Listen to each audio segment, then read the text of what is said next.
Hi, hello, welcome to Spell Day. We're covering a spell every single day of the year from the 5e PHB +3. Those +3 are homebrew spells. We're at +1 at the moment. You can head back in the playlist to find it. And today's spell is Invisibility.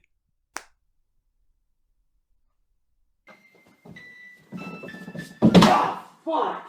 Who's there? Nobody, fuck off! Second level illusion, casting time of 1 action, range of touch, components for somatic material, and eyelash encased in gum arabic. Duration, concentration, up to 1 hour. Creature you touch becomes invisible until the spell ends. Anything the target is wearing or carrying is invisible as long as it is on the target's person. The spell ends for a target that attacks or casts a spell. At higher levels, when you cast a spell using a spell slot of 3rd level or higher, you can target 1 additional creature for each slot level above 2nd.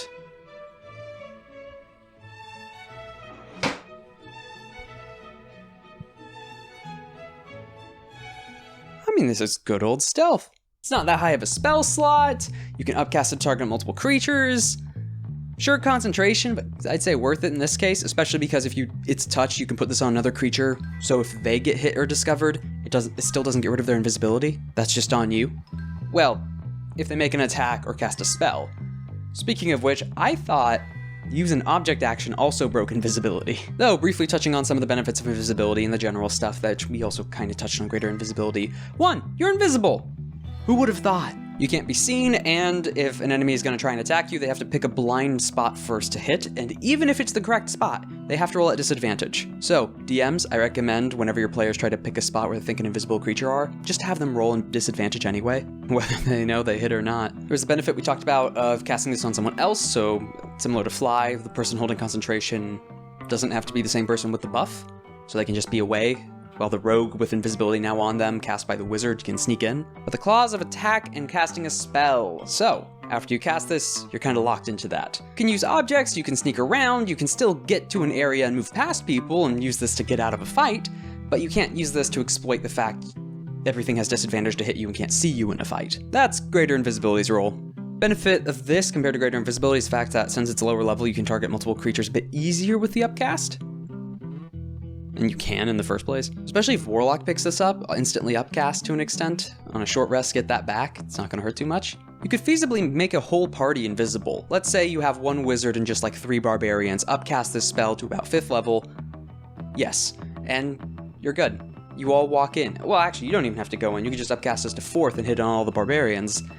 They just walk in, stealth through the building. They rage and attack. It doesn't matter if they're invisible or not anymore. I mean, you don't have to hold concentration on the spell. There are already barbarians that are in the noble's bedroom. Yes, the usual go-to is a thief or rogue or assassin or any subclass of said rogue, but the funniest situations are characters that should not be stealthing managing to stealth, because it gives you advantage on stealth checks. A figure in plate armor who usually has disadvantage now just has a normal roll. Or they get out of plate armor briefly. I think there was a time where a paladin took off their plate armor, went invisible, and just their first action which broke invisibility was smiting someone who was asleep. Just the image of people who shouldn't be sneaking around and assassinating, pulling that off is just a good time that this spell allows. Also, something that comes into question, and I know I have my own rulings for it, but the question of what is technically invisible on you? Yes, it says anything on your person, but also that you're holding.